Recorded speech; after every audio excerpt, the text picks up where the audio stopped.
Boa noite a todos. Estamos de novo aqui na Faculdade ASA de Brumadinho, continuando o ciclo de estudos jurídicos. Vamos abordar hoje sobre direito internacional público, né? Vamos falar uma introdução sobre filosofia universal e, no decorrer da palestra, tocaremos em tópicos essenciais do direito internacional e principalmente a questão da guerra da Ucrânia, né? Que continua, passado já mais de 60 dias depois do primeiro debate que houve aqui na casa a respeito.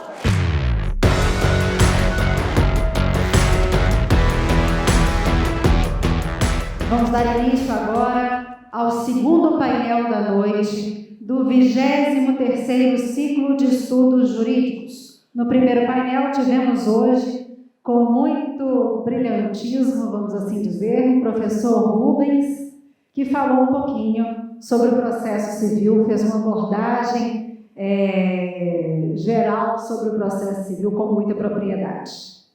Agora nós teremos, no segundo painel, os professores Rafael Talarico e o Ener Silva Gonçalves. Eles estarão falando sobre o direito internacional, perspectivas atuais. Estarão levando em consideração aspectos importantes e atuais relacionados ao direito internacional.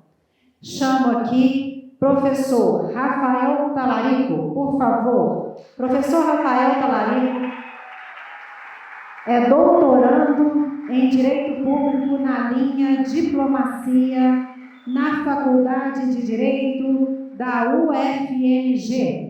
É mestre em Direito e Justiça e professor de Direito Internacional Público na Faculdade ASA de Brumadinho. Convido também o professor Ener Silva Gonçalves. Professor Ener é doutorando em História na linha Ciência e Cultura da História pela Universidade Federal de Minas Gerais, professor das disciplinas da área de Ciências Humanas no curso de graduação da Faculdade ASA de Brumadinho. Sejam todos muito bem-vindos. Antes de passar a palavra para o professor Rafael Talarico e posteriormente ao professor Ener, todos vocês têm um papel em mãos para colocar a resposta à pergunta da noite. A pergunta da noite é: existe guerra justa? Vocês deverão, com base no que vai ser dito hoje, responder com as suas próprias palavras e de forma breve à pergunta que foi feita. Existe guerra justa? Bom, passo a palavra para o professor Rafael Talarico. Senhores, boa noite. Agradeço aos senhores estarem aqui nessa ciclo de estudos jurídicos, continuando aqui na Faculdade ASA. Iremos falar hoje sobre direito internacional, perspectivas atuais. Cumprimento o colega aqui, o professor Ener, e a coordenadora do curso, professora Carolina Venâncio, os professores presentes e todos os alunos e todos que estiverem nos presenciando. Antes de entrarmos em direito internacional, mas preliminarmente é claro que tem a ver com o direito internacional, né? Aqueles que já foram meus alunos e são, sabem o tanto que eu prezo a filosofia do direito, né? Aquela que Platão, Hegel, desde o idealismo alemão, propugna como entendimento do absoluto na história universal. Tá? Eu pedi para distribuir para os senhores um breve resumo. Ele não é de minha autoria, ele é de autoria do professor Joaquim Carlos Salgado, de quem sou discípulo lá na Universidade Federal de Minas Gerais, na pós-graduação. E o professor Salgado, ele escreve a respeito de teoria da justiça, e na obra dele, A Ideia de Justiça nos Clássicos, a Metafísica do Objeto da Igualdade, foi publicado em 2016, ele traz essa breve sinopse do pensamento filosófico universal, principalmente ocidental. Na verdade, começa lá em Tales de Mileto, 2.700 anos atrás até a atualidade, 2.500 anos antes de Hegel. A ideia de justiça, que é um tema que para nós que estudamos o direito, como ciência, é de suma importância. A ideia de justiça. No período, a metafísica do objeto, o ser. Valor e igualdade. O primeiro valor que o Ocidente descobriu, diferenciando o mundo ocidental, foi a igualdade. Período clássico, tanto a cultura grega como a cultura romana. Nós sabemos que os gregos, lá na Areté, heróica de Homero, o trágico, e na sofística, o diálogo, o conceito, o preparo para a ciência de Sócrates e a sofia, que é a própria ciência, nos antigos gregos. Na cultura romana, que é quando o direito deixa de ser apenas uma virtude e torna-se uma ciência, o estoicismo, Cícero e o piano. E cabe ressaltar aqui que o direito internacional, o professor Celso Albuquerque Mello entende que o direito internacional é a diferença entre público e privado, não só o direito internacional, mas a diferença entre direito público e direito privado, quem deu primeiramente foi o piano, lá na antiga Roma. E a cultura cristã, de Santo Agostinho e de Santo Tomás de Aquino. Quando nós olhamos aqui os alunos, nós vemos professores, alunos, as academias nasceram na Idade Média. Que pese as primeiras academias terem vindo do Oriente, pelos povos orientais, mas no Ocidente estabeleceu-se sob o manto do pensamento patrístico, de São Tomás de Aquino nas academias. A própria Sorbonne lá na França, que até hoje é a universidade. Então, o período clássico da filosofia se divide entre a cultura grega e a cultura romana. No período moderno, a filosofia do sujeito, o eu, o racionalismo, o Descartes, o iluminismo e o enciclopedismo. Entra além do vetor igualdade, o vetor liberdade também. Todos aqueles que são os alunos sabem que eu, no início de todas as aulas, sempre ressalto isso, que o grande vetor axiológico do Ocidente é a liberdade. É a liberdade, o grande vetor axiológico do Ocidente. Descartes e Kant, o cogito cartesiano e o imperativo categórico de Kant, que o meu arbítrio se concilia com o teu arbítrio, de tal modo que ambos respeitem a máxima universal, que é a máxima da liberdade, dentro do pensamento cristão. O período contemporâneo, a metafísica especulativa, o sujeito e objeto, é um nós, entre questões sociais, liberdade, igualdade, trabalho com Hegel, justiça social e estado social, tem tudo a ver com o constitucionalismo. Vocês já estudaram o direito constitucional, lá no século XIX, o constitucionalismo e também o direito privado, e por fim a filosofia do direito, o direito como máximo ético, os direitos fundamentais, esboço de uma teoria. Quer dizer, o que é o direito? Qual é a maior ideia de justiça que existe? O direito. O que o Ocidente conseguiu legar, o grande legado de Roma para o Ocidente foi o Estado, a religião cristã e o direito. E o que é o direito para nós ocidentais? A maior ideia de justiça que existe. E entre elas, é claro, nós propugnamos aqui, no caso da nossa aula, a apresentação de hoje entre os Estados soberanos,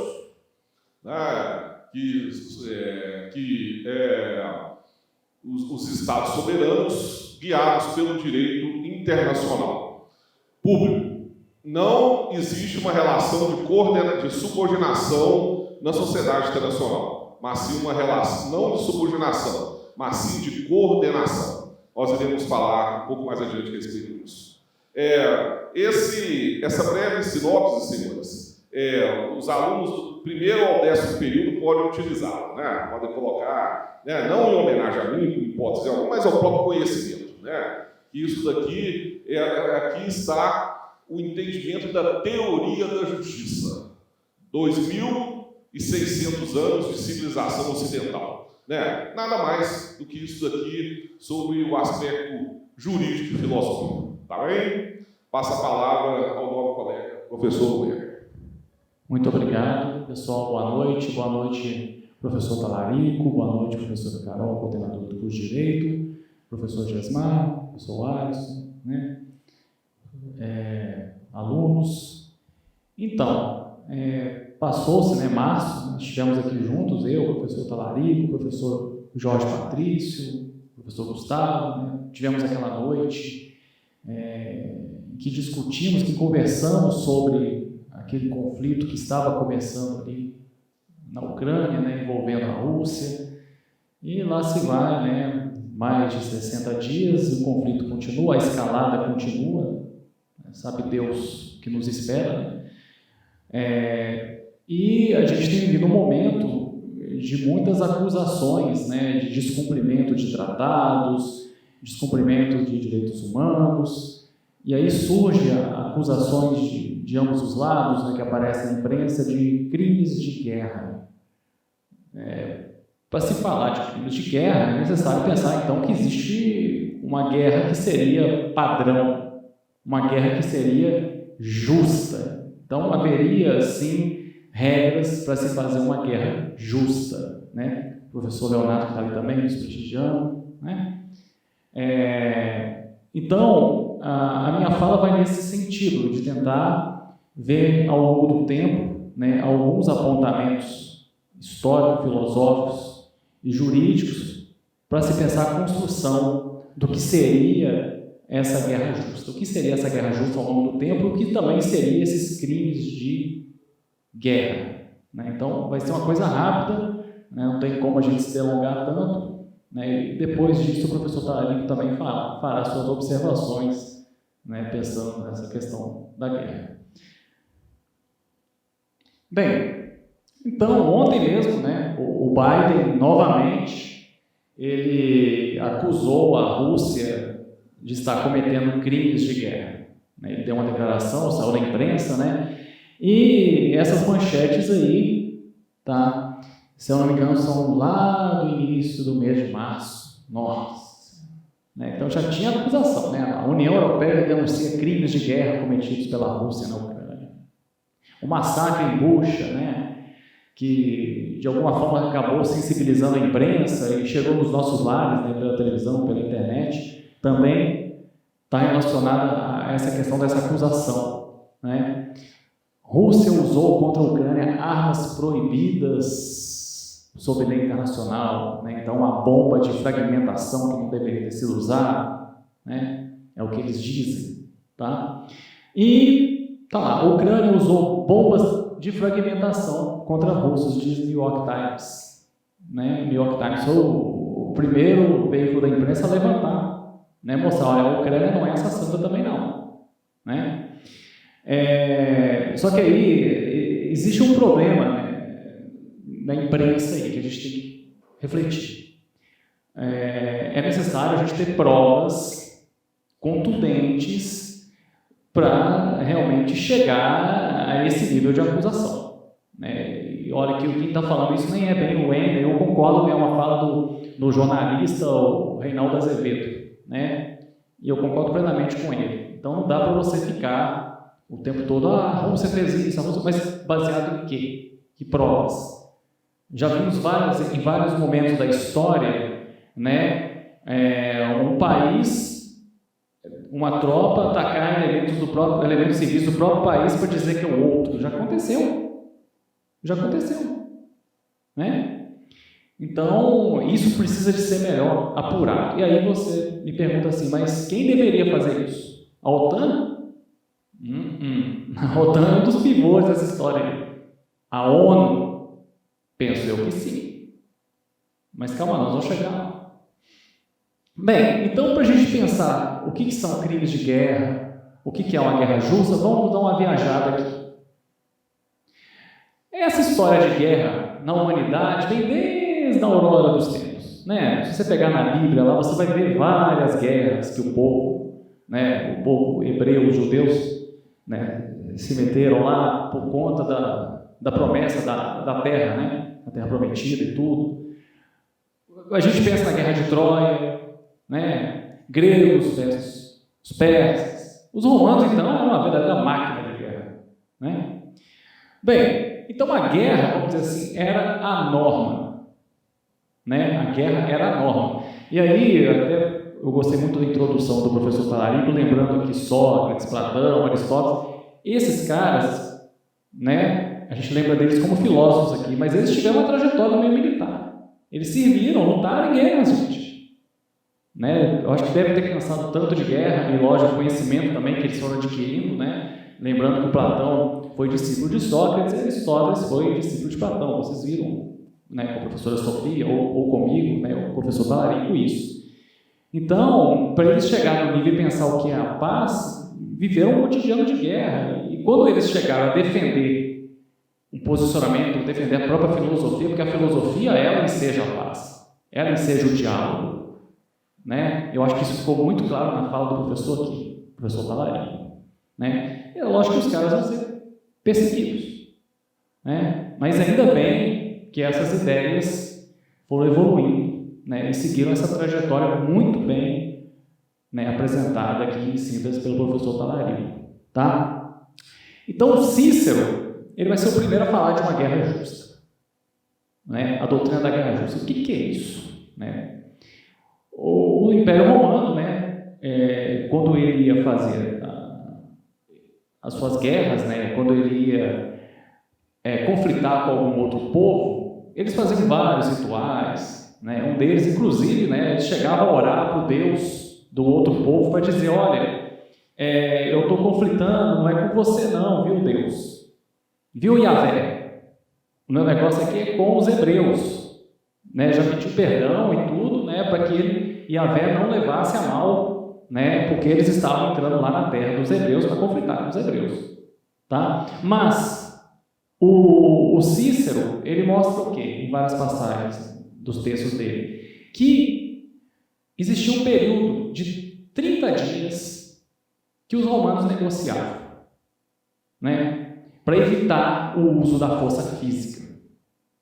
Tá? Imagine você negociando com alguém que tem as armas, que é mais poderoso que você. Então, e a pessoa te dá uma oportunidade: ó, estou te dando tempo, tá? Porque se estourar o tempo, nós vamos ter que... Passou o tempo dos 30 dias, aí pode entrar, porque, né, justifica, tá? Mas, por outro lado, Agostinho, né, já um filósofo cristão, ele vai aprofundar esse pensamento de Cícero para dizer: olha, para acontecer a guerra, você tem que ter o envolvimento de autoridades reconhecidas. Você tem que ter motivadores, razões, e não simplesmente a violência da guerra.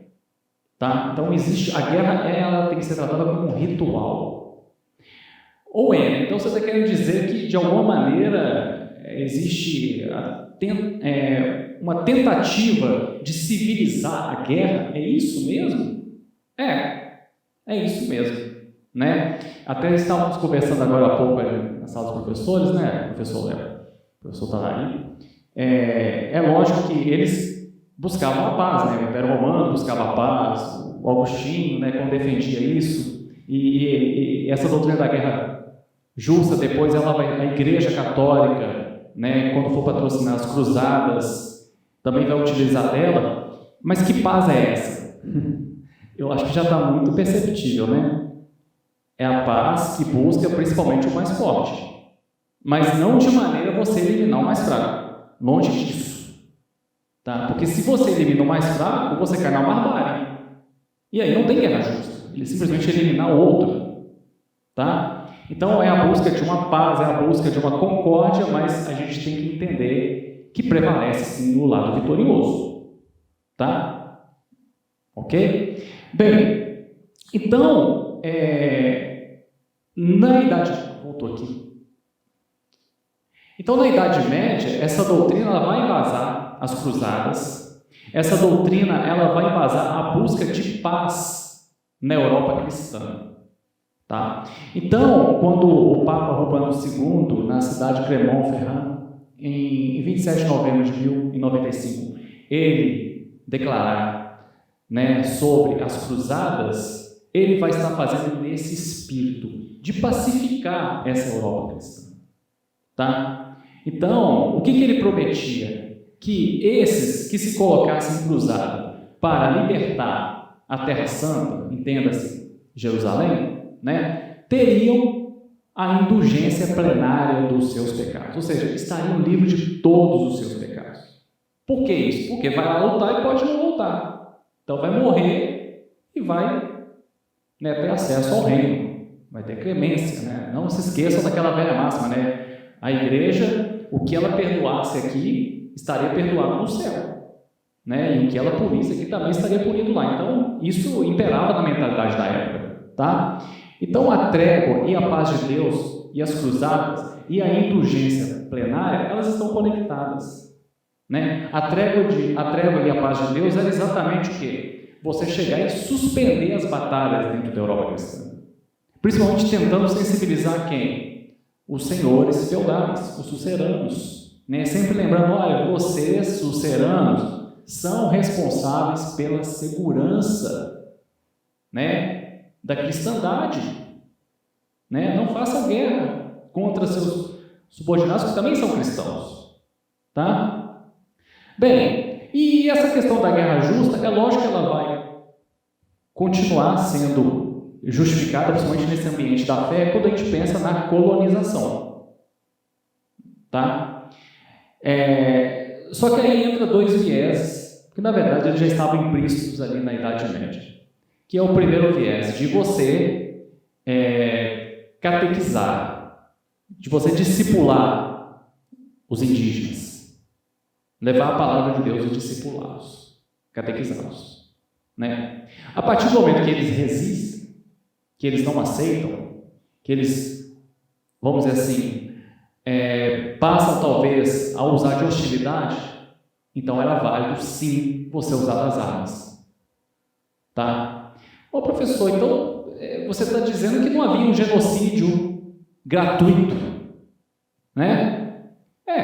Havia uma justificativa, mas voltando a dizer, aquilo que o professor Léo e o professor Thalio falaram muito bem lá embaixo, a gente estava conversando sobre isso, mas tem um lado vitorioso aí, a gente não pode descartar isso, tá? Então a guerra justa na colonização das Américas, no trato com os povos africanos, com os asiáticos, justificou, sim, você levar a fé cristã, você, se necessário for, se o outro lado usar da violência, você responder sim, com o último recurso, com a violência, tá? Não seria o primeiro recurso, não, que fique bem claro.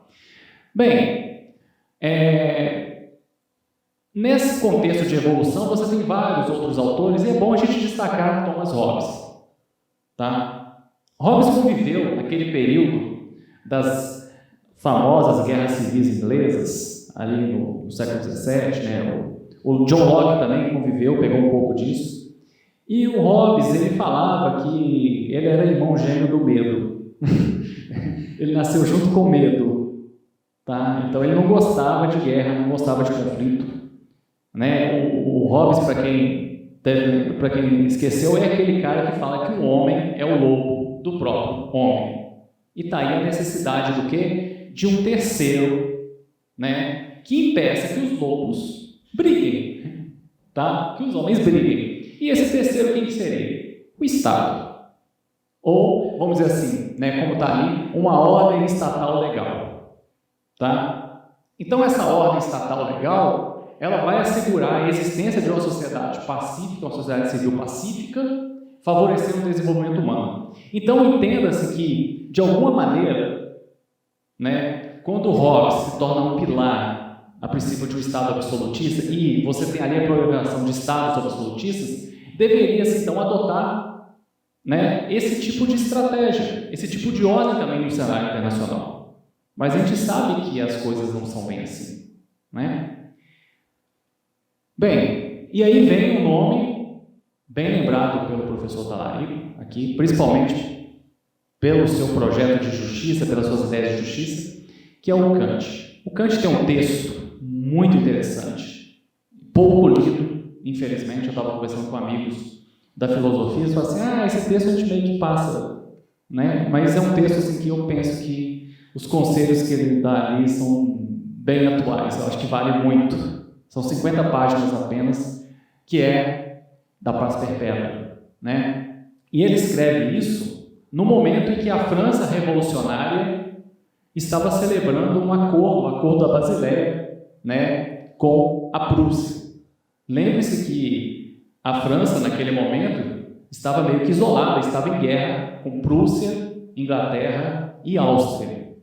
Né? Então, isso foi uma forma de você abrir, né, uma possibilidade de diálogo com a França revolucionária. E a gente sabe que, logo depois disso, chega quem? Napoleão. Aí a coisa meio que, né, descamba. A gente sabe para quê? As guerras napoleônicas. Bem, e aí ele traz algumas considerações que vale a pena a gente olhar no slide. Né? Olha lá. Considerações, condições prévias para a obtenção da paz. Não deve-se considerar como válido nenhum tratado de paz que se tenha feito com a reserva secreta de elementos para a guerra futura. Olha, gente, quando a gente vê nesse contexto da guerra da Ucrânia, a gente vê um certo ranço, né, pelos dois lados. E, em vários momentos, isso foi falado lá em março, naquela noite, né, houve acordos antes. E hoje tem sido alegado que esses acordos não estão sendo observados, inclusive pela OTAN. Não está sendo observado. Então o Kant está falando ali, olha, quando vocês terminarem essa guerra aí, entre vocês hoje, procurem fazer uma coisa mais transparente possível para evitar outra guerra no futuro. Né? Fantástico a fala dele, fantástico. Nenhum Estado independente, grande, pequeno, que tanto faz, poderá ser adquirido por outro mediante herança, troca, compra ou doação. Né? Então, essa história de que a Ucrânia faz parte da Rússia, então a gente tem que tomar conta, porque é o mesmo povo, somos irmãos. Não é bem por aí, não é assim que se resolve, não. Né? Do jeito que está caminhando aí. É mais ou menos o Kant alertando, olha, quanto mais vocês alimentarem essas coisas, mais guerra vai ter. Por isso que ele quer falar o título, paz perpétua. Né? Os exércitos permanentes devem com o tempo desaparecer. Lembre-se, Kant é um autor do iluminismo. Né? É um autor liberal, no seguinte sentido, de que havendo paz, você tem possibilidade de negócios. E isso é bom para todo mundo. Não é verdade? Né? Os exércitos permanentes, já falei, não se deve emitir dívidas públicas em relação aos assuntos da política exterior. Aí começa, né? A gente está vendo aí as sanções, né?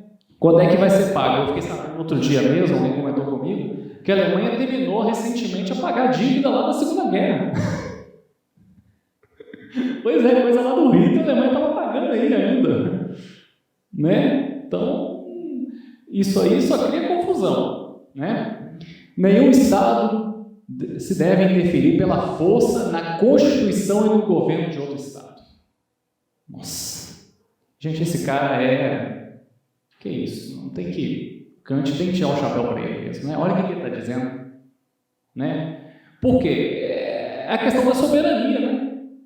É isso que ele está chamando a atenção, é a questão da soberania. Porque se um Estado chega, olha, eu quero um artigo, imagina os Estados Unidos chega e fala assim, ou a Rússia, eu quero um artigo aí na Constituição Brasileira. E aí? Imagina um artigo dizendo, a qualquer momento em que julgarmos os interesses russos ou dos Estados Unidos ou da União Europeia, a gente vai poder interferir na Amazônia. Olha que confusão. Né? Não vai ter paz. Não vai ter paz. E nenhum Estado em guerra com outro deve permitir hostilidades que tornem impossível a confiança mútua na paz futura. Então, o uso dessas armas proibidas, massacres, em vez de ajudar, só cria mais desconfiança. Então ele cita como exemplo de uso de mercenários, está acontecendo nessa guerra, envenenadores, teve aí denúncia de envenenamento de líderes aí, ó, né? Inclusive lá do dono do Chelsea, né? Parece que ele ficou um tempo meio de molho aí, achava que estava envenenado. A voz do Kant ecoando aí para nós. E aí? O que é o Estado desejado para ele? Ele defende uma república com a participação popular e com a divisão dos três poderes. Lembre-se que ele está escrevendo isso no momento de absolutismo. Tá? Defende uma federação dos Estados livres. Professor, isso aí lembra um pouco a ONU. Lembra. Mas o que ele está trazendo ali, essa ideia ali, é a ideia de uma soberania que valida a soberania do outro. E não simplesmente você ter lá um conselho das principais potências que normatiza. Não. A utopia, vamos dizer assim, a gente pode dizer, o sonho de Kant é um respeitando o outro. Né? Fantástico, fantástico. E o direito cosmopolita deve se limitar às condições de hospitalidade universal. O que é isso? Nós todos somos cidadãos do mundo. Lindo. Lindo. Lindo. Fantástico. Né? Aí a gente vê ali no Kant as raízes mesmo dos direitos humanos, quando ele fala isso. Ou seja, eu poder ir lá na Índia, eu poder ir lá no Japão, em qualquer país do mundo e eu ser respeitado. Né? Como se existisse uma Constituição Mundial. Bem, então avançando, é lógico, mesmo com esse projeto do Kant, as guerras continuam, gente. A discussão de uma guerra justa, agora já com alguma influência do iluminismo, vai entrar aí 19 afora. É lógico que essa obra do Kant ela vai ser conhecida.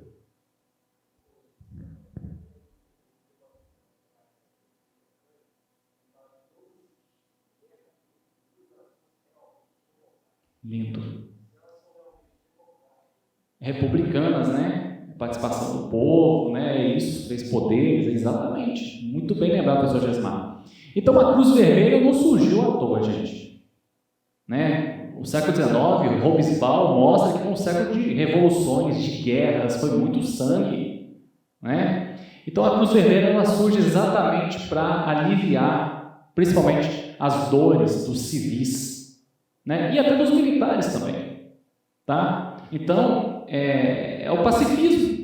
É o pacifismo. Então, seria inaceitável você ver uma pessoa, um militar ou um civil morrendo e não dar socorro, deixar morrer.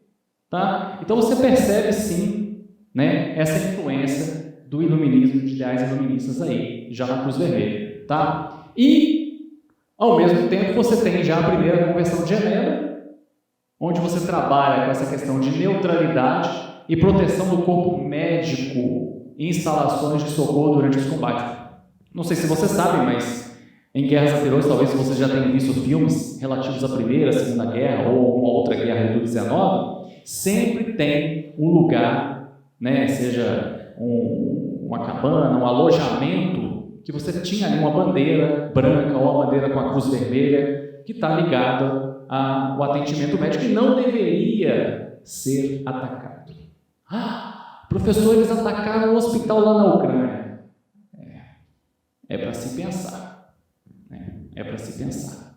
Tá? Então não deveria. Né? Então já era uma coisa sabida, desde a primeira Convenção de Genebra.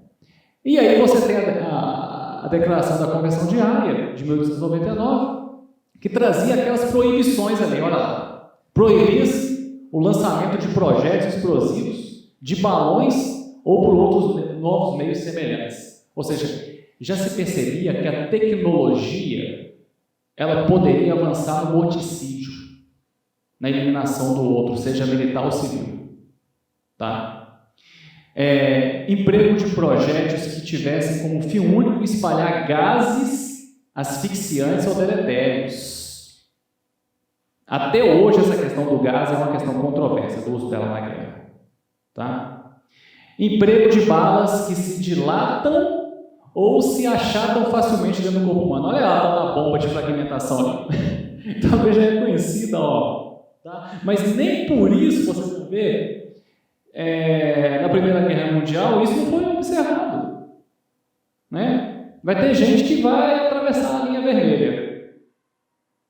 Né? Bem, em 1907, isso é reforçado, tá? Principalmente esses direitos dos civis, né, do socorro dos civis, do socorro dos militares, o uso dessas, né, as exceções do uso dessas armas que a gente falou aqui, tá? E aquela fala do Einstein, que é um historiador, resume bem, tá, o que está sendo colocado ali. Tá lá. Entre 1871 e 1914, as discussões jurídicas internacionais, ou seja, era no âmbito de um direito internacional, né? Procurando definir os deveres e direitos dos invasores militares de um lado e dos defensores civis do outro. Nesses debates, olha lá, os alemães insistiam no direito de requisitar bens e exigir docilidade de uma população sob ocupação. Os alemães chegavam ao ponto de dizer que uma população que estava sob ocupação, se ela reagisse ao domínio do outro, isso deveria também ser encarado como alta traição. Então, seria justo, então, você, infelizmente, chegar às vias de fato, né? Bem, e aí, né, voltando, não eram os únicos a defender essa posição, mas estavam virtualmente sozinhos ao postularem que a obstrução do esforço de guerra por civis em território ocupado constitui traição igual à obstrução promovida pelos próprios compatriotas. E o que era uma guerra civilizada? Antes da Primeira Guerra Mundial, tá? O que era a Guerra Pátria? Tá ali, ó. Isso era um manual escolar, ou seja, era ensinado para as crianças o que seria a guerra, tá? E estava destacado na Enciclopédia Britânica, em 1911, 3 anos antes da Primeira Guerra, tá lá. A guerra civilizada limita-se até onde possível à incapacitação das forças armadas do inimigo. Não fosse assim, a guerra continuaria até o extermínio de uma das partes. Então a guerra deveria só ser entre militares. É isso que está sendo ensinado ali. Os civis deveriam ser protegidos, ou seja, é aquilo que eu falo, né, gente? Porque os civis são importantes. Não são os civis que estão no comércio, estão na lavoura, não é? Quem está lá no fronte de guerra, né, sempre, aqui no Brasil mesmo, teve campanhas de recolhimento de donativos para você mandar alimentos, cigarros, né? E quem produzia? Os civis. Se não tiver proteção dos civis. Bem, então, né, há boas razões para que essa prática se tornasse um costume nos países da Europa. Mas a mudança no paradigma vem ali, né? Então a Alemanha, em 14, ela avança sobre a Bélgica, tá? E aí a Alemanha começa a utilizar armas que não eram permitidas, né? Lança-chamas, armas, o uso do gás, tá? Então tem filmes que mostram que o lança-chamas assim era terrível, as pessoas queimando, né? A deformação, tá? Recentemente eu lembro quando teve o centenário da Primeira Guerra, teve uma amostra na Europa de pessoas que ficaram deformadas. Mas por que fizeram essa amostra? Para evitar esse tipo de situação de novo, para lembrar a humanidade para que não se fizesse isso. Mas... E aí está dizendo o seguinte, que o que se espalhou na época sobre a Alemanha? Que a Alemanha, né, estava violentando mulheres, matando criancinhas, fazendo maus tratos com o pessoal da terceira idade, vamos dizer assim, os mais idosos. Mas quem espalhava isso? Era a imprensa que estava junto com os adversários da Alemanha. O que o Eichstein diz? Olha, a Alemanha não fez nada de tão diferente quanto os outros não. Tá? É lógico que a Alemanha pegou, eliminou a população, eliminou, mas os outros também o fez. A questão é, a máquina da imprensa estava com quem? Né? A Alemanha foi isolada nessa história, tá? Não estou aqui querendo aliviar para a Alemanha não, tá bom, gente? Que fique bem claro. Mas está até dito ali, olha, quando a biblioteca de Louvain foi atingida pelos alemães, nossa! Louvain é uma das bibliotecas mais antigas da Europa, com vários exemplares, né? Existia nas conferências aí de paz, vamos dizer assim, de Genebra, né? A defesa do patrimônio já estava ali. Aí ataca a biblioteca. Isso era um símbolo civilizatório. E aí, amigo, a imprensa, né, chegou e divulgou, olha, a questão é a seguinte, olha a barbárie cometida por eles. Né? Bem, então, esse terror da Alemanha se tornou uma política oficial de atacar monumentos e também de atacar civis, militares e por aí vai. Mas é aquilo que a gente falou agora há pouco. A Alemanha foi vitoriosa? Não. Então, que versão prevaleceu? A versão de Versalhes. né? Isso é importante. Bem, então a Convenção de Genebra de 29 foi uma resposta à Primeira Guerra Mundial, no sentido de proibir essas armas que a Alemanha utilizou, tá? E de reforçar novamente o papel da Cruz Vermelha, inclusive em prisões de guerra. Né? Proibindo-se tortura, pressão física e outros tratamentos desumanos, tá? E aí, eu não vou entrar muito aqui, mas devemos lembrar da Segunda Guerra Mundial, os horrores da Segunda Guerra Mundial. Tanta gente que morreu. Né? É lógico que isso vai trazer impacto no direito, né? Vai se produzir muita coisa, tá? Então você vai ter repercussões aí como a Carta das Nações Unidas, né? A Declaração Universal dos Direitos Humanos, a Quarta Convenção de Genebra, os protocolos de 77 e 2005, né? Que vai reforçar muita coisa do que seria os crimes de guerra. E aí você tem o que a gente chama de uma configuração de um direito internacional humanitário, ou um direito de guerra, ou o direito dos conflitos armados. Tá? Bem, resumindo, o que é esse direito internacional humanitário? Como define a Cruz Vermelha? Está lá. Conjunto de normas que procura limitar os efeitos dos conflitos armados, protegendo as pessoas que não participam ou que deixaram de participar nas hostilidades, restringindo os meios e métodos de combate. Né? Então, você vai me perguntar, e a Cruz Vermelha está atuando lá na Ucrânia? Está. Ela está lá presente. Tá? Aquele pessoal do MBL, que teve aquela polêmica lá, né? Antes de ter a polêmica, o Arthur Duval e o Renan, eles estiveram com a Cruz Vermelha. Levaram donativos e tudo, eles até mostraram, eu achei aquilo interessante, né? E outros jornalistas também mostraram, tá? Bem, e aí é bom a gente dizer o Estatuto de Roma, o Tribunal, né, Penal Internacional, que são recentes, mas eu vou deixar isso mais para o professor Talarico, né, que tem mais gabarito para poder comentar na fala dele. E aqui tem um historiador que eu gosto muito, o Eric Hobsbawm, ele faz um diagnóstico que parece que vale para o nosso tempo. Em 2002, ele soltou um texto que foi publicado na Folha, chamada Epidemia das Guerras. Né? E aí ele vai alertar para algumas coisas. Ele vai dizer que o que se presenciou depois com a Segunda Guerra Mundial, e mesmo com tantos expedientes jurídicos, não foi a redução, infelizmente, do número de civis mortos. Houve até aumento do número de civis mortos. Ele chama atenção para isso. Tá?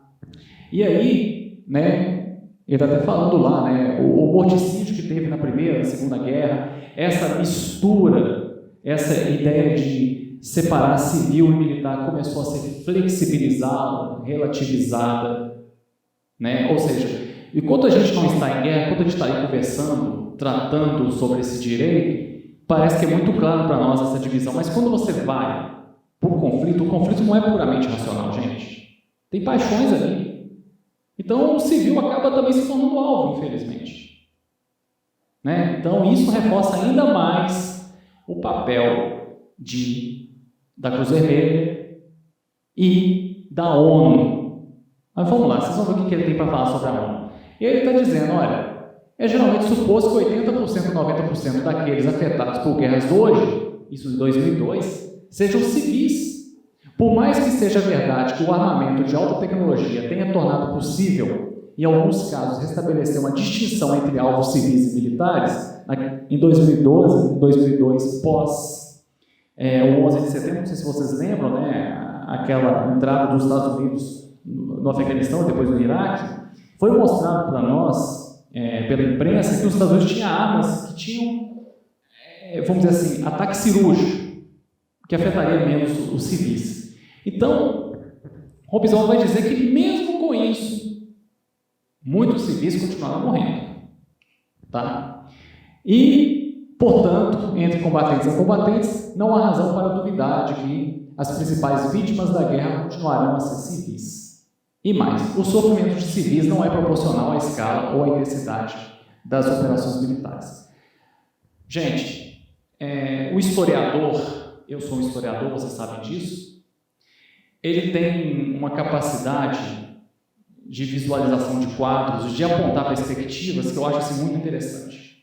O Hobsbawm, né, é um cara assim que, nossa, não sou historiador, mas muitos outros, né, principalmente o pessoal do direito também consegue apontar tendências. O pessoal da diplomacia, como Henry Kissinger, né, já foi falado isso aqui, ele também apontou tendências que nós estamos vivendo hoje, infelizmente. E Henry Kissinger e o Hobsbawm, de alguma maneira, convergiam naquilo que está sendo dito ali, ó, pelo Hobsbawm.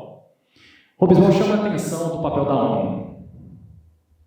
Afinal de contas, será que a ONU tem essa autoridade toda de parar conflitos? Ele questiona isso. Né? Tem que se repensar o papel da ONU.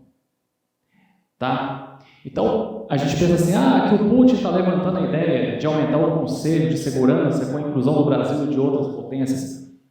Essa ideia não é atual, a ideia é antiga, inclusive. Né? O professor Tareco, se você quiser, pode até comentar sobre isso, que ele conhece. Mas então não é nova. Mas o porquê disso? Talvez dividir maior responsabilidade sobre as questões que abrangem todo mundo. Né? Então, o Hobsbawm está falando, o papel dos organismos internacionais existentes, principalmente as Nações Unidas, devem ser repensados. Sempre presentes e normalmente requisitados. Eles não têm papel definido na resolução de disputas. A gente está vendo isso aí, infelizmente. Sua estratégia e sua operação estão sempre à mercê de poderes políticos que mudam. Olha, a ONU, no momento em que o Trump governava os Estados Unidos, era uma. Com o Biden, ela é outra. Presidentes vão se sucedendo. Né? O Xi Jinping, que está na China, ele foi antecedido por outro. Então, a ONU tinha outras eleições com o tempo. O que ele está cobrando tem que ter uma conduta que consiga atravessar essas mudanças de governos. Tem que ter. Né? E aí, a ausência de um intermediário internacional considerado genuinamente neutro e capaz de tomar uma atitude sem ser anteriormente autorizado pelo Conselho de Segurança. Olha, porque a gente está vendo o Conselho de Segurança em crise. Na hora que vai votar as coisas lá, a Rússia chega e fala, não, aí a China vai, não, sim, e começa. Né? Está em crise. A ONU está estática nesse meio, nessa situação que nós estamos vendo. Tá? Bem, então, tem sido a lacuna mais óbvia do sistema de gerenciamento de disputas. Desde o fim da Guerra Fria, o gerenciamento da paz e da guerra tem sido improvisado. E é verdade. Né? Tem vários conflitos que começaram depois da Guerra Fria que até hoje não se tem uma solução finalizada para esses conflitos. Né? O equilíbrio entre a guerra e a paz do século XXI não dependerá de arquitetar mecanismos mais eficientes para a negociação e resolução, mas sim de estabilidade interna e de se conseguir que sejam evitados conflitos militares. Conflitos internos, ou seja, dentro dos países, podem facilmente se tornar violentos. O perigo principal da guerra jaz no envolvimento de estados ou atores militares externos nesses conflitos. Qual foi a justificativa da Rússia entrando na Ucrânia mesmo? Alguém lembra aqui? Desnazificação, russos que moravam nas regiões de Donetsk e Lugansk estavam sendo oprimidos. Ali, o Hobsbawm falando lá pra gente, em 2002. O Kissinger, se não me engano, já tinha uma fala antes dessa aí, ó, nesse sentido. Né? Pois é, gente. Bem, e aí para finalizar, eu penso que alguns autores, vou dar só exemplo de dois aqui, que são importantes para a gente pensar isso que esse esforço nosso aqui. Um deles é o Weber, né? Além do Kissinger e do Hobsbawm que eu citei aqui. O Max Weber, né? Ele mostra para nós o quê? Que a civilização ela só avança com o desenvolvimento do direito, né? O direito racional, racionalização, o processo de racionalização, sabe? Então a gente tem que encaminhar isso também dentro do direito internacional. A gente tem que olhar para isso, para essas tentativas. para essas tentativas. O que eu estou querendo dizer é necessário que os políticos escutem os juristas. Né? Eu acho que é um recadinho do Weber ali, sabe? Então, né, a racionalização da realidade e a possibilidade de a gente conviver de forma equilibrada passa pelo desenvolvimento do direito. É isso que a gente viu até aqui. E a gente pode estar colocando isso tudo a perder com uma guerra maior do que isso aí. E devemos lembrar que a política é a forma civilizada da guerra.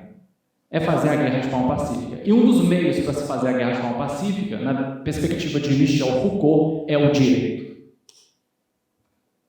Né? Ou seja, a gente consegue ver aí uma conversa entre o Foucault e o Weber. Que interessante. Né? E aí eu deixo umas questões para vocês pensarem aí. Não sei se vocês repararam, o tempo todo a gente falou do Ocidente. Ocidente, Ocidente, Ocidente, Ocidente. A história e a filosofia da guerra e da paz são regidas por perspectivas construídas no Ocidente. E é mesmo, a gente viu isso aqui. Cícero, Agostinho, né, o Papa lá da Idade Média, né, o direito à guerra justa na colonização, Kant. E aí vem, né, falta maior participação ou inserção do Oriente na construção universal dessa paz. Então tem que chamar assim, eu acho que é importante chegar para a China e falar, olha, você também é responsável, você tem que participar. E tem que dar espaço e ouvir, tem que dialogar. Né? Pensar no protesto russo em relação à ampliação da OTAN. Sabe? É uma coisa que o professor Dario falou aqui, o professor Jorge Patrício, o professor Gustavo falou. Era preocupante a forma que a OTAN, depois do fim da Guerra Fria, avançava em direção à Rússia. E semana passada, não sei se vocês ouviram, o secretário de Defesa dos Estados Unidos falando que é interesse dos Estados Unidos enfraquecer a Rússia. A que preço? A que preço? Né? Não estou aqui fazendo a defesa do Putin, que fique bem claro. Nenhum de nós aqui, tá? Não justifica o que a Rússia está fazendo na Ucrânia, mas também não justifica o outro lado não insistir em buscar a paz, não insistir em estabelecer diálogo, porque, gente, se a gente romper essa cadeia que a gente viu aqui de evolução, a civilização está em risco, os valores civilizatórios estão em risco, o direito está em risco. É triste, né? Então, isso acaba sendo um sintoma quando a Rússia protesta com a atuação da OTAN. Né? O sistema internacional é realmente democrático? A gente tem que nos perguntar sobre isso. Sabe que segue aquilo lá que o Kant idealizava? Eu acho que esse povo está precisando de ler o Kant, 50 páginas é possível. Em que sentido é democrático? A ONU tem que ser revista? E o Conselho de Segurança? Né? E afinal de contas, encerro perguntando: o que é uma guerra justa? É isso.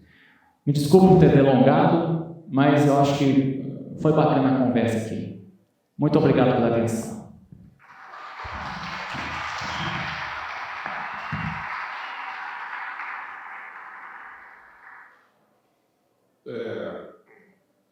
Eu parabenizo o professor Wender por uma apresentação tão minuciosa, né? Um trato tão reverencial com a ciência do direito. Tá?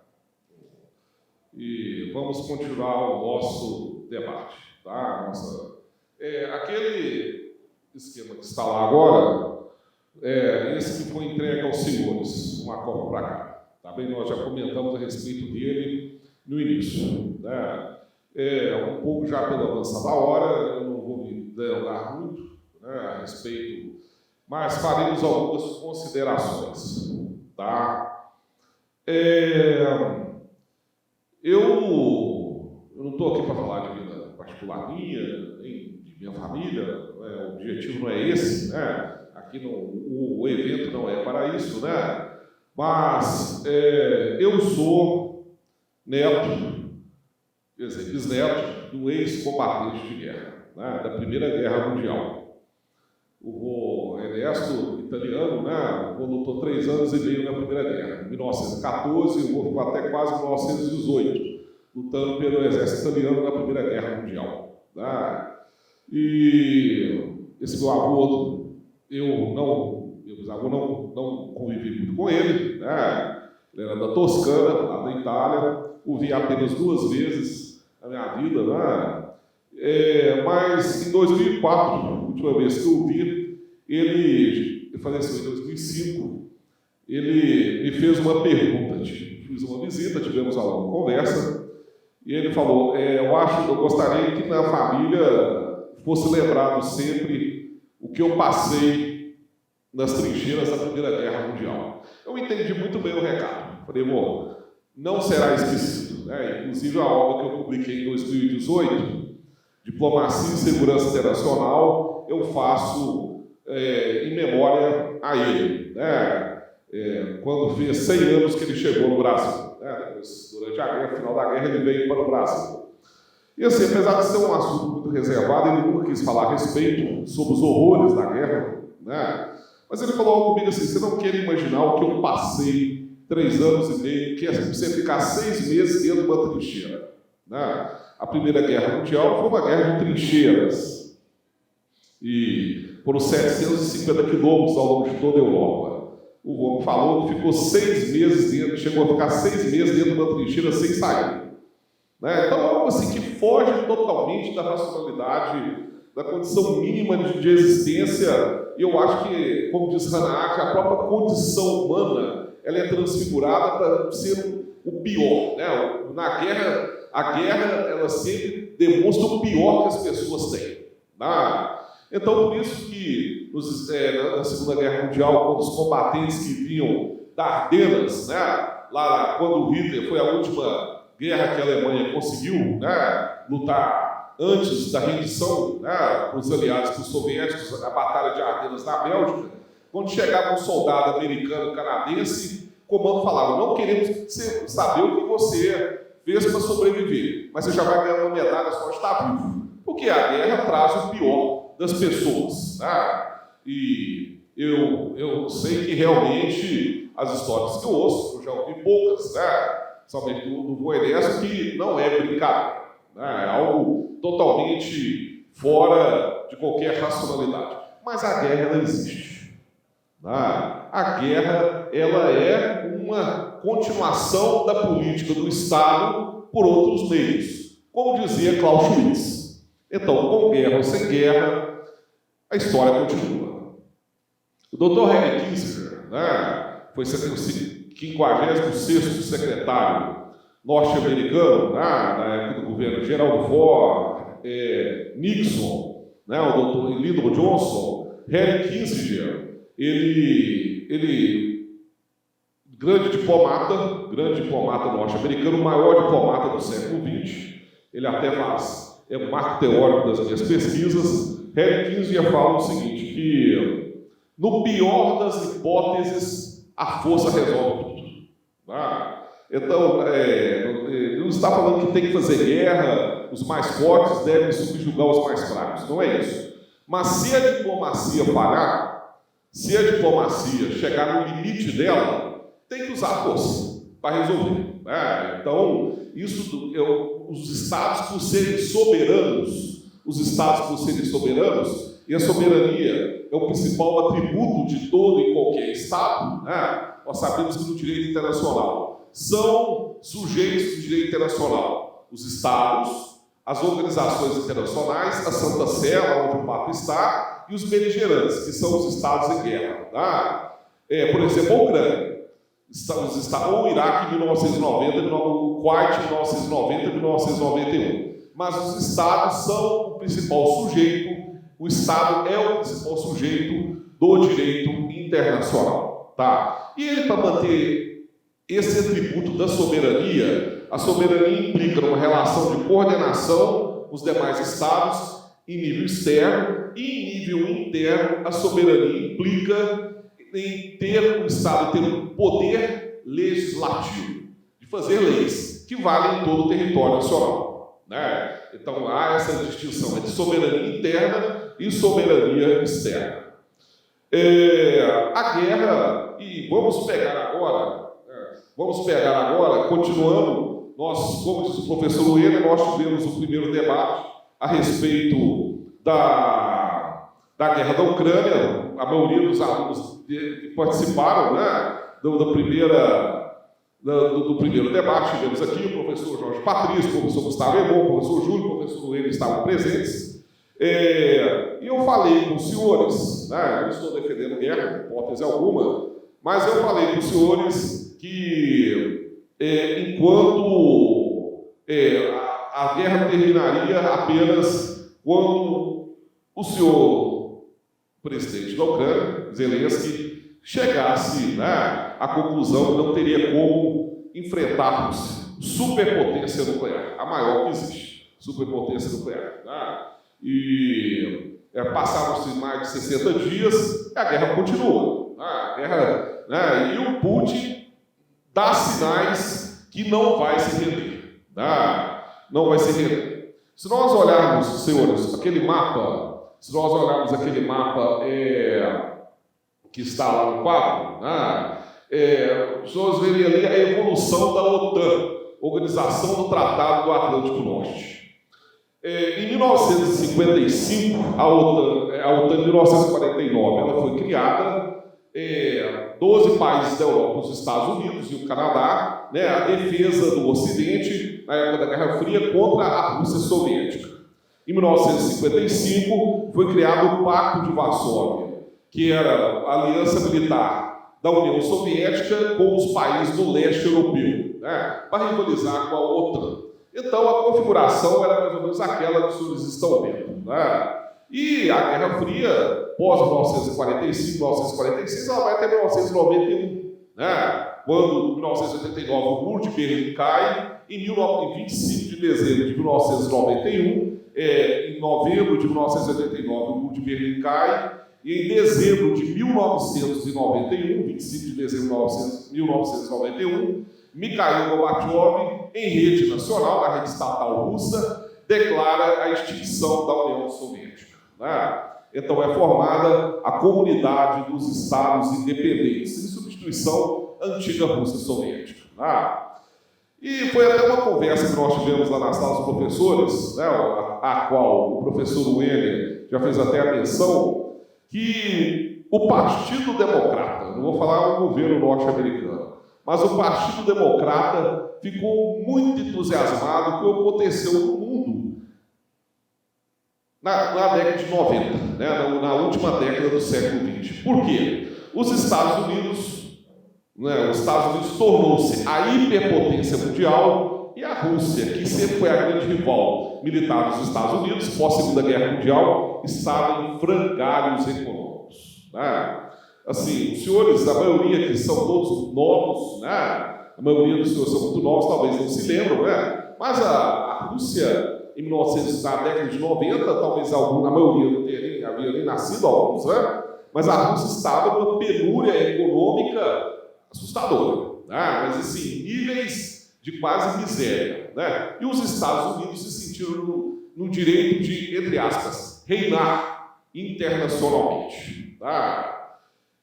Apesar que sempre a Rússia manteve, mesmo na época da dificuldade econômica da década de 90, ela mantinha o status de superpotência nuclear. Os senhores veem a Guerra da Iugoslávia, né? A Guerra da Iugoslávia foi um momento difícil, o fim do socialismo da antiga Iugoslávia, né, durou toda a década de 90, começou em 1990, terminou em 1999, terminou com os Estados Unidos bombardeando Belgrado. Né? Na época, a Rússia até falou: estamos em grande dificuldade econômica, mas é difícil aceitar os Estados Unidos bombardeando um antigo aliado nosso, a Sérvia. Os Estados Unidos, né, o Clinton, como último ato de guerra, ele pegou aqueles aviões lá na época, os helicópteros, né, ultramodernos dos Estados Unidos, e derrubou o prédio do Partido Comunista lá em Belgrado, na Sérvia. Tá?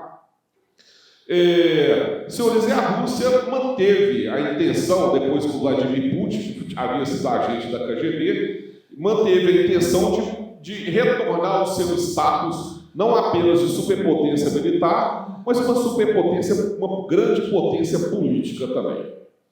Senhores, pode passar o novo anterior, tá? Nós estamos ali olhando o mapa da Iugoslávia, como eu falei para os senhores, as repúblicas que depois substituíram a antiga, que formavam a Federação Iugoslava e que depois substituíram a Iugoslávia em 1999. Eram capitaneadas pela Sérvia, tá? E foi uma guerra, senhores, que causaram horrores na década de 90, né? E até se discutiu por que o Ocidente não fez nada, né? Os Estados Unidos não queriam, naquela época, ressuscitar certas animosidades com a Rússia. Pode passar.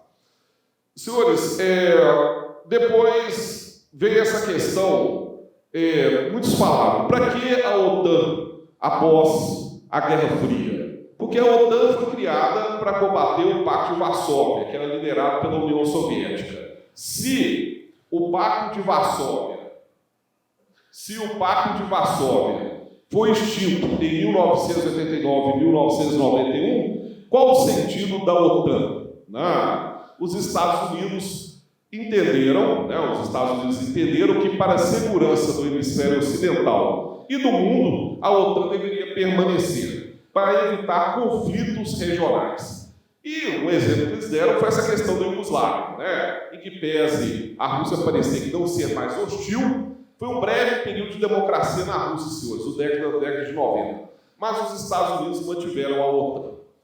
A Rússia, senhores, somente a partir do ano 2009 e 2010, eles começaram, os russos, o Putin já era presidente, ele veio como presidente da Rússia desde 1999 a 2000, com um breve interregno de 2 anos que o Medvedev o substituiu, ele foi primeiro-ministro, mas a Rússia percebeu que a OTAN, não vou dizer que a OTAN nunca abriu mão de se expandir pela Europa, e de cercar a Rússia. E, senhores, como havia dito já no primeiro debate, chegamos agora em 2022 com a maioria absoluta dos países do leste europeu, exceto a Ucrânia, e a Moldávia, que na verdade não faz divisa com a Rússia, a Ucrânia, que tem 2.000 quilômetros com a Rússia, dando sinais que entrariam para a OTAN.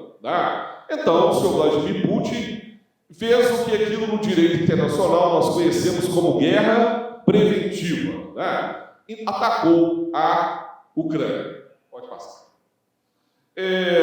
Senhores, aquele é um mapa atualmente da OTAN. Nós olhamos os países que fazem parte da Organização do Tratado Atlântico Norte, a Bielorrússia, o próprio nome da Bielorrússia tem Rússia nele, A Bielorrússia, ela é um país do leste europeu mais satélite da Rússia, e a Ucrânia, que não fazem parte da OTAN atualmente, E como nós já havíamos conversado 60, 70 dias atrás, senhores, a Rússia já está dando sinais que a guerra será definitiva. Quer dizer, somente com a rendição da Ucrânia, isso irá importar na revisão de alguns tratados internacionais pós-Guerra Fria, na revisão de alguns tratados internacionais. Enquanto a Ucrânia não se render, a Rússia não vai parar com a guerra.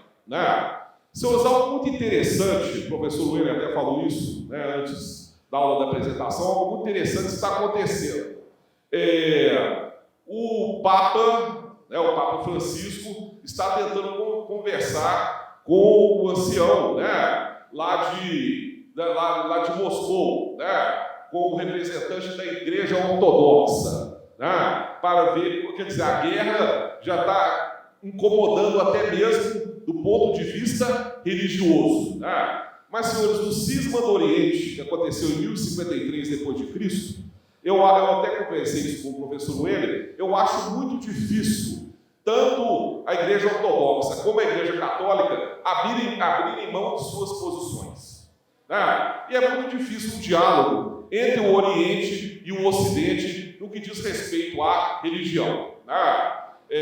Até quando você vai em Jerusalém, quando se fala em cristandade de Jerusalém, quem administra os lugares santos não é a Igreja Católica, mas é a Igreja Ortodoxa. Né?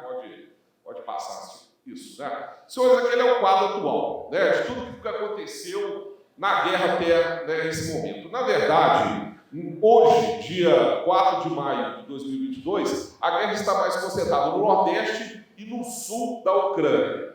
Mas a Rússia já atacou o extremo oeste também, dando de entender o seguinte, e é que se for preciso, dependendo do que a OTAN fizer, a guerra pode chegar na Polônia também. Né? E eu vi uma notícia hoje, senhores, que me causa uma certa preocupação, que a Polônia já colocou à disposição todos os blindados dela. Todos os blindados, tanto de guerra da Polônia, estão à disposição da Ucrânia. Tá? Quer dizer, a guerra tende a ir esquentando cada vez mais. Senhores, finalizando, para nós terminarmos, finalizando, para não rendermos, vai ter mais algo além dessa? Tá. Os primeiros, Donetsk, Lugansk, né, Mariupol, que é a cidade portuária, que a Rússia está reclamando, né, está sendo muito atacada, né, já virou Stalingrado. Senhores, eu vou encerrar pelo começo, como eu falei com os senhores. Né? Não existe, a pergunta foi feita aí, se existe guerra justa. Né? Senhores, por uma questão familiar e também por uma questão acadêmica e de vida também, nós sabemos quanto é penosa uma guerra. Né? O quanto meu avô falou que ele ficou 4 anos sem ver ninguém da família dele. Não era no período da Primeira Guerra Mundial. Imagina 4 anos você não vê ninguém da sua família. Mas a guerra faz parte da política internacional. Né? É função da sociedade internacional, senhores, evitar a guerra a qualquer custo. Mas a guerra, pelo direito internacional, ela não é lícita. Né? Mas ela é reconhecida como um instituto que, se existir, deve ser disciplinado. Tá bem? Senhores, no mais, a hora já avançou bastante, agradeço a atenção dos senhores e passo a palavra para a professora Carolina Veloso. Boa noite a todos.